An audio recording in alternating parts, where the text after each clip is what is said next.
नमस्कार, जिन टीवी देख रहे हैं आप। मैं श्वेता शर्मा आपके साथ। खबरों की शुरुआत से पहले एक नजर डालेंगे अभी की हेडलाइंस पर।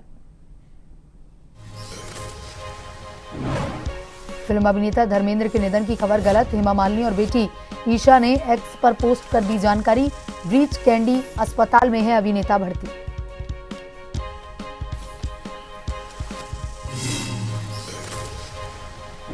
मुख्यमंत्री धामी से विधायकों की मुलाकात का सिलसिला जारी। विकास योजनाओं पर हुई चर्चा। डोईवाला और लालकुआ एमएल ने की मुलाकात।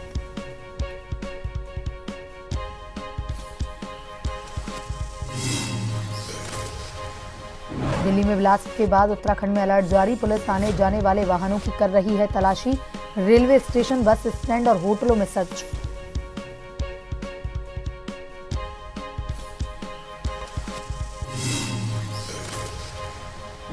उत्तराखंड में त्रिस्तरीय पंचायत चुनावों की तारीखों का ऐलान। 20 नवंबर को 33,114 पदों पर होंगे इलेक्शन। निर्वाचन आयोग आज जारी करेगा अधिसूचना।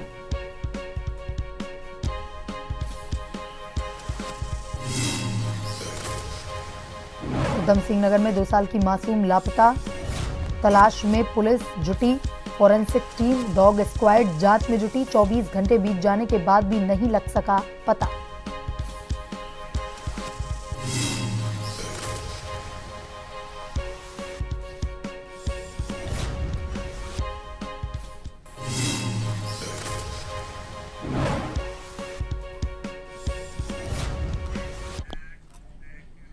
और अब खबरें विस्तार से। धर्मेंद्र की बेटी ईशा ने मंगलवार को कहा कि दिग्गज अभिनेता स्थिर हैं और ठीक हो रहे हैं। उन्होंने मीडिया से उनके स्वास्थ्य के बारे में झूठी खबरें प्रसारित करना बंद करने का आग्रह किया, क्योंकि 89 वर्षीय स्टार मुंबई के एक अस्पताल में निगरानी में है। मीडिया जरूरत से ज्यादा सक्रिय लग रहा है और झूठी खबरें फैला रहा है। मेरे पिता स्थिर हैं और ठीक हो रहे हैं। हम सभी से अनुरोध करते हैं कि हमारे परिवार को निजता दें। पापा के शीघ्र स्वस्थ होने की प्रार्थनाओं के लिए धन्यवाद, ईशा ने इंस्टाग्राम पर लिखा। धर्मेंद्र की पत्नी अभिनेता राजनेता हेमा मालिनी ने भी दिग्गज अभिनेता के स्वास्थ्य के गैर जिम्मेदार मीडिया कवरेज की आलोचना की।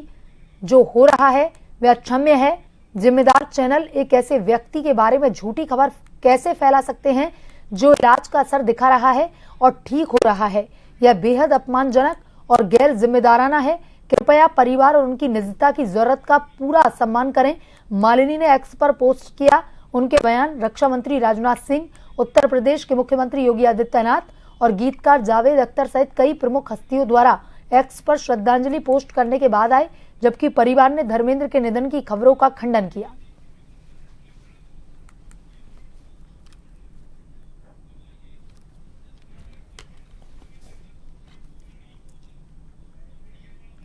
मुख्यमंत्री पुष्कर सिंह धामी से विधायकों की मुलाकात का सिलसिला जारी। आज डोईवाला विधायक बृजभूषण और लालकुआ विधायक डॉक्टर मोहन सिंह बिष्ट ने मुख्यमंत्री से भेंट की। दोनों विधायकों ने अपने अपने क्षेत्रों में विकास योजनाओं को लेकर चर्चा की। मुख्यमंत्री आवास में डोईवाला विधायक बृजभूषण और लालकुआ विधायक डॉक्टर मोहन सिंह बिष्ट ने मुख्यमंत्री पुष्कर सिंह धामी से मुलाकात की। बैठक के दौरान दोनों विधायकों ने अपने क्षेत्रों में चल रही विकास योजनाओं की प्रगति और नई परियोजनाओं के प्रस्तावों पर विस्तृत चर्चा की। विधायकों ने क्षेत्र की सड़क, पेयजल, शिक्षा, स्वास्थ्य से संबंधित मांगों को मुख्यमंत्री के समक्ष रखा। मुख्यमंत्री धामी ने विधायकों को आश्वस्त किया कि जनहित से जुड़ी योजनाओं पर प्राथमिकता के आधार पर कार्रवाई की जाएगी। उन्होंने कहा कि सरकार जनता से जुड़े मुद्दों के त्वरित समाधान और विकास कार्यों को गति देने के लिए प्रतिबद्ध है।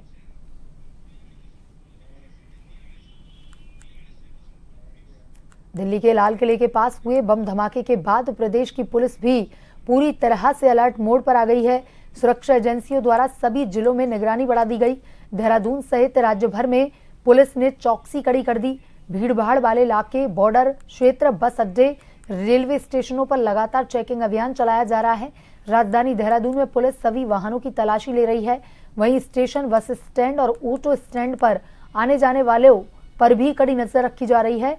पुलिस निदेशक ने सभी जनपदों के अधिकारियों को सतर्कता बढ़ाने के निर्देश दिए और आम जनता से अपील की है कि किसी भी संदिग्ध व्यक्ति या गतिविधि की सूचना तुरंत पुलिस को दें।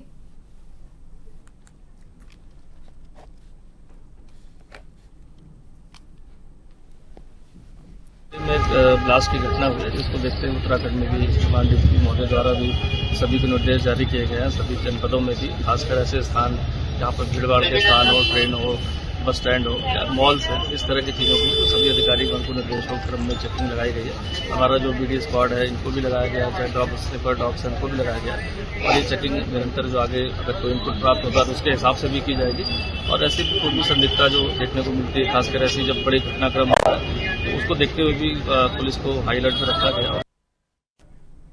और इसी खबर पर ज्यादा जानकारी के साथ संवाददाता यशदीप आर्य फोन लाइन पर जुड़ चुके हैं। यशदीप, दिल्ली के लाल किले के पास कल कार में धमाका हुआ जिसकी वजह से अब पूरे देश में हाई अलर्ट सुरक्षा एजेंसियों के द्वारा चौकसी की जा रही है।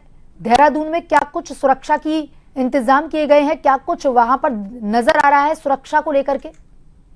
जी श्वेता, दिल्ली के लाल किले के पास हुए बम धमाके के बाद उत्तराखंड पुलिस पूरी तरीके से अलर्ट मोड पर आ गई है। प्रदेश के सभी जिलों में सुरक्षा व्यवस्था को कड़ा कर दिया गया है। राजधानी देहरादून सहित संवेदनशील इलाकों में पुलिस लगातार चेकिंग का अभियान जो है वो शुरू कर दिया है। देहरादून के चाहे बस स्टैंड हो, रेलवे स्टेशन हो, ऑटो स्टैंड हो, भीड़ वाले बाजार हो, चाहे मॉल हो, सभी पर पुलिस टीमों ने तैनाती बढ़ा दी है। हर आने जाने वाले व्यक्ति पर बारीकी से जांच हो रही है। पुलिस कर्मी लगातार संदिग्ध लोगों पर भी पैनी नजर बनाए हुए हैं। कई जगहों पर मेटल डिटेक्टर, डॉग स्क्वाड की मदद भी लगातार ली जा रही है और साथ ही साथ राजधानी के प्रवेश मार्गों पर विशेष चेकिंग पॉइंट बनाए गए हैं। हर वाहन की डिग्गी और बैग की जांच लगातार की जा रही है ताकि किसी भी तरीके की कोई भी संदिग्ध स्थिति पैदा ना हो सके। पुलिस अधिकारियों के मुताबिक सुरक्षा व्यवस्था को लेकर किसी भी प्रकार की लापरवाही बर्दाश्त नहीं की जाएगी, क्योंकि जिस तरीके से देखा गया रात घटना के बाद लगातार उत्तराखंड देहरादून के जो SSP अजय सिंह है वो सड़कों पर उतरकर जायजा खुद लेते हुए नजर आए और हर तरीके का जो जायजा है वो ले रहे थे, क्योंकि देहरादून के साथ साथ ऋषिकेश, हरिद्वार और सीमांत इलाकों की भी सुरक्षा जो है वो बढ़ा दी गई है। प्रदेश की सीमाओं पर पुलिस और इंटेलिजेंस विभाग लगातार चेकिंग का अभियान कर रही है। इसी बीच पुलिस महानिदेशक ने भी सभी जिलों के पुलिस प्रमुखों को निर्देश दिए हैं कि अपने अपने क्षेत्रों में लगातार गश्त करें, भीड़ वाले इलाकों में विशेष निगरानी रखें। साथ ही स्थानीय लोगों से अपील की है कि किसी भी संदिग्ध व्यक्ति या वस्तु की जानकारी तुरंत पुलिस को दे, क्योंकि लगातार SSP देहरादून अजय सिंह ने बताया है कि सभी थानों को अलर्ट पर रखा गया है। उन्होंने कहा है कि पुलिस का उद्देश्य केवल सुरक्षा व्यवस्था को मजबूत करना नहीं बल्कि जनता में भरोसा बनाए रखना भी है। जी श्वेता। जी यशदीप, तमाम जानकारी के लिए धन्यवाद।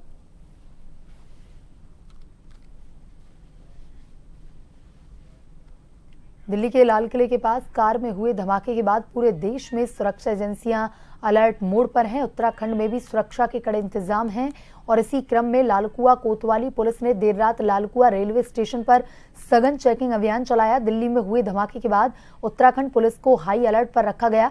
सुरक्षा व्यवस्थाओं को देखते हुए लालकुआ पुलिस टीम देर रात रेलवे स्टेशन पर पहुंची, यात्रियों की आवाजाही के बीच चेकिंग अभियान चलाया। पुलिस ने स्टेशन पर आने जाने वाले यात्रियों के सामान की तलाशी ली। प्लेटफॉर्म के आसपास मौजूद संदिग्ध व्यक्तियों की भी जांच की। पुलिस टीम ने ticket counter, waiting hall, parking area और ट्रेनों के डिब्बों में भी सघन तलाशी अभियान चलाया। दिल्ली में हुए बॉम्ब ब्लास्ट, रेड फोर्ट के निकट दिल्ली में बॉम्ब ब्लास्ट जो हुआ है, उस घटना के परिप्रेक्ष्य में संपूर्ण नैनीताल जिले में रेड अलर्ट घोषित कर लिया गया है। हाई अलर्ट सिचुएशन घोषित कर दिया गया है, जिसके तहत संपूर्ण पुलिस, फायर, अभिसूचना तंत्र और समस्त पुलिस से एसोसिएटेड यूनिट्स संपूर्ण जिले में बाहर निकल के विभिन्न प्रकार के चेकिंग और इंटेलिजेंस गैदरिंग में लगे हुए हैं। संपूर्ण जिले में समस्त बस अड्डे, railway station, tourist spots, shopping malls, cinema घर, मार्केट एरियाज, इन सब जगह पे हमारा थाना चौकी का पुलिस बल, फायर का कर्मचारीगण एवं fire units, BDS units, bomb squads और आपका श्वान दल, K9 स्क्वाड्स, ये सभी पुलिस यूनिट संपूर्ण जिले में चेकिंग के अभियान चला रहे हैं।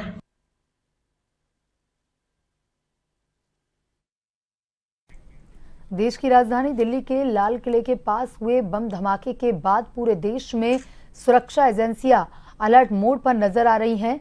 वहीं पुलिस भी सतर्क हो गई है। उधम सिंह नगर जिले के काशीपुर में पुलिस ने शहर के प्रमुख स्थानों पर सघन चेकिंग अभियान चलाया। दिल्ली में लाल किले के पास हुए धमाके में कई लोगों की मौत की खबर के बाद उत्तराखंड में हाई अलर्ट घोषित कर दिया गया। उसी क्रम में काशीपुर पुलिस ने भी एहतियातन सुरक्षा व्यवस्था को मजबूत करने के लिए शहर भर में सघन चेकिंग अभियान चलाया। पुलिस टीमों ने railway station, roadways bus stand, design centre, stadium चौराहा, चीमा चौराहा, महाराणा प्रताप चौक, टानेड़ा तिराहा और शहीद चौक सहित शहर के विभिन्न संवेदनशील स्थानों पर गाड़ियों और संदिग्ध व्यक्तियों की तलाश ली।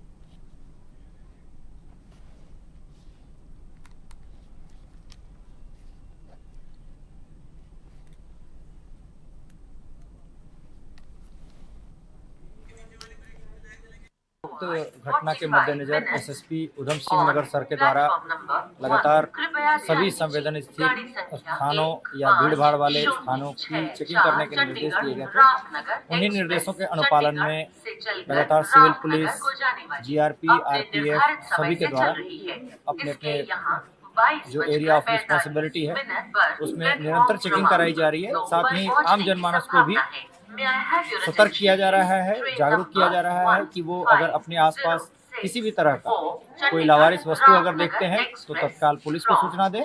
और वहीं दिल्ली में हुए ब्लास्ट की गंभीर घटना के दृष्टिगत पुलिस महानिदेशक उत्तराखंड के निर्देश एवं आईजी कुमाऊं के मार्गदर्शन में वरिष्ठ पुलिस अधीक्षक नैनीताल डॉक्टर मंजुनाथ टीसी द्वारा संपूर्ण जनपद में रेड अलर्ट घोषित कर सघन चेकिंग अभियान चलाया जा रहा है।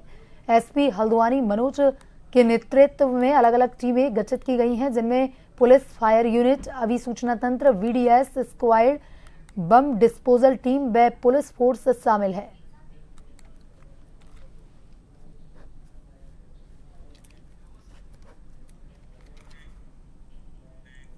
उत्तराखंड में त्रिस्तरीय पंचायतों के खाली पदों को भरने की तैयारी शुरू हो गई है। राज्य निर्वाचन आयोग ने उपचुनाव की तारीखों की घोषणा कर दी। पंचायत उपचुनाव 20 नवंबर को होंगे, जबकि आज अधिसूचना जारी की जाएगी।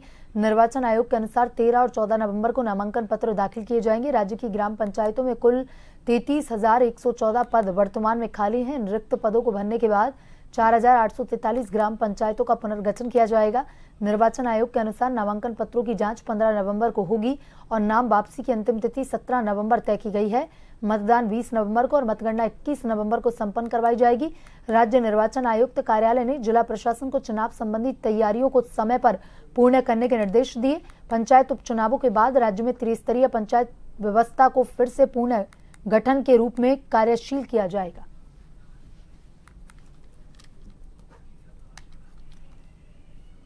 उत्तराखंड उच्च न्यायालय ने समान नागरिक संहिता की संवैधानिक और कानून के विभिन्न प्रावधानों को चुनौती देने वाली याचिका पर अगली सुनवाई 24 नवंबर के लिए नियत की है। मुख्य न्यायाधीश जी नरेंद्र और न्यायमूर्ति सुभाष उपाध्याय की खंडपीठ के समक्ष मामले की सुनवाई के लिए सूचीबद्ध था। हाईकोर्ट में यूसीसी को चुनौती देने वाली आधा दर्जन से अधिक याचिकाएं दायर की गई।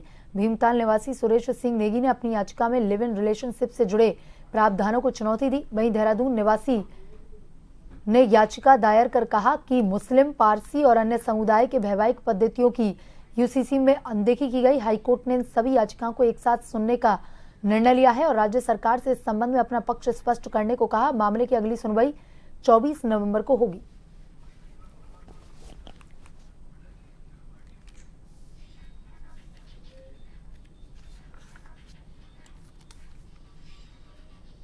उत्तराखंड उच्च न्यायालय ने बेल पड़ाव और रामनगर में गोमांस से जुड़े आरोपियों के खिलाफ 23 अक्टूबर को हुई तोड़फोड़ की घटना के मामले में अगली सुनवाई की तारीख 17 नवंबर निर्धारित की।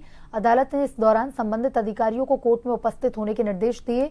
मुख्य न्यायाधीश जी नरेंद्र, न्यायमूर्ति सुभाष उपाध्याय की खंडपीठ के समक्ष मामले की सुनवाई हुई। मामला बेल पड़ाव और रामनगर में गोमांस प्रकरण के आरोपियों से संबंधित वाहनों में हुई तोड़फोड़, आगजनी की घटनाओं से जुड़ा है।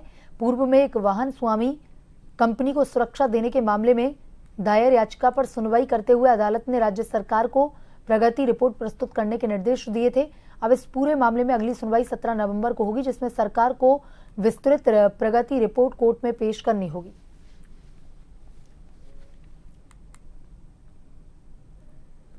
डोईवाला के ग्राम सभा बड़कोट के दूजिया वाला क्षेत्र में स्वजल विभाग द्वारा लाखों की लागत से गोबर गैस प्लांट तो लगा दिया गया, जिसके द्वारा लगभग 10 परिवारों को गैस के कनेक्शन वितरित किए गए, परंतु गैस कनेक्शन प्राप्तकर्ताओं का कहना है कि मात्र कुछ दिन ही गोबर गैस प्लांट से गैस मिल पाई और अब कई दिनों से इस गैस प्लांट द्वारा गैस नहीं मिल रही।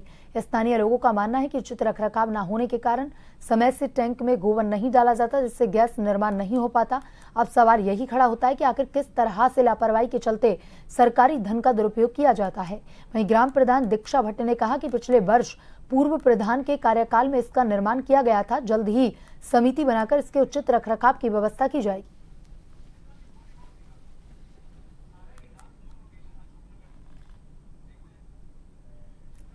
रामनगर क्षेत्र के जीतपुर टानड़ा गांव में उस समय अफरा तफरी मची जब गांव के एक खेत से अचानक आग की लपटें उठने लगी। सूचना मिलते ही थाना रामनगर पुलिस फायर स्टेशन की टीम तत्काल मौके पर पहुंची। कड़ी मशक्कत के बाद आग पर काबू पाया। थाना रामनगर से फायर स्टेशन को सूचना मिली कि जीतपुर टानड़ा गांव में गन्ने के खेत में आग लगी। सूचना मिलते ही फायर स्टेशन से एक फायर टेंडर टीम उपकरणों सहित मौके के लिए रवाना हुई। मौके पर पहुंचने पर पाया गया कि गन्ने के खेत में तेज लपटें उठ रही थी।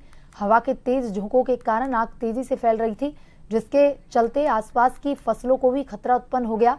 फायर यूनिट की टीम ने तुरंत MFE से पंपिंग कर होज फैलाया और आग बुझाने की कार्यवाही शुरू की। करीब आधे घंटे की कड़ी मशक्कत के बाद आग पर पूर्ण रूप से नियंत्रण पा लिया गया। इस हादसे में लगभग 3 बीघा गन्ने की फसल जलकर राख हो गई।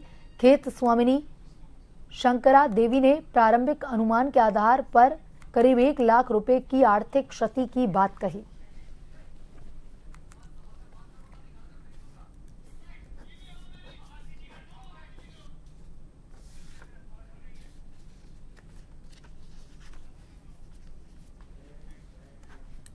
उधम सिंह नगर जिले के कुनडा कोतवाली क्षेत्र के बावरखेड़ा गांव में 2 साल की मासूम लाएवा संदिग्ध परिस्थितियों में लापता हो गई। घटना के बाद क्षेत्र में हड़कंप मच गया। मासूम की तलाश में पुलिस, फॉरेंसिक टीम और डॉग स्क्वाड को लगाया गया। जानकारी के अनुसार बावरखेड़ा गांव निवासी अशफाक मेहनत मजदूरी और खेती-बाड़ी कर अपने परिवार का पालन पोषण करते हैं। लापता बच्ची लाएवा 5 भाई बहनों में सबसे छोटी है। रात करीब 10 बजे परिजन सूर्य चौकी पहुंचे और बच्ची की गुमशुदगी की तहरीर दी। रात्रि में 12 बजे तक पुलिस और ग्रामीणों ने बच्ची की तलाश जारी रखी, मगर सफलता नहीं मिली। 24 घंटे से अधिक का समय बीत जाने के बावजूद बच्ची का कोई पता नहीं चल पाया। अशफाक ने बताया कि उनकी किसी से कोई रंजिश या विवाद नहीं है। सूचना मिलते ही कुंडा कोतवाली पुलिस ने मामले की जांच शुरू कर दी।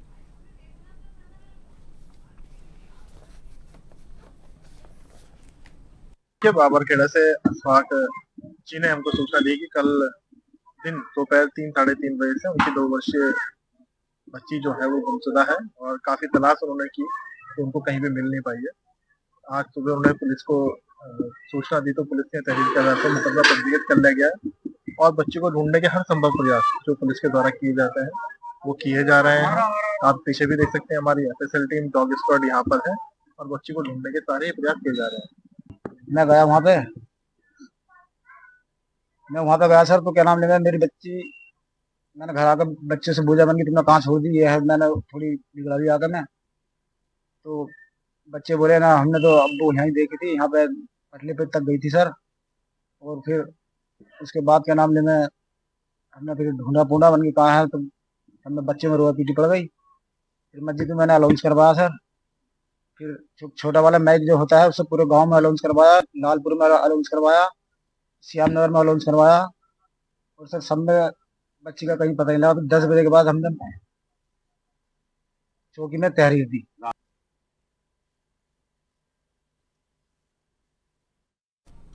बुलेटिन में अभी तक के लिए इतना ही। बने रहिए जन टीवी के साथ। नमस्कार।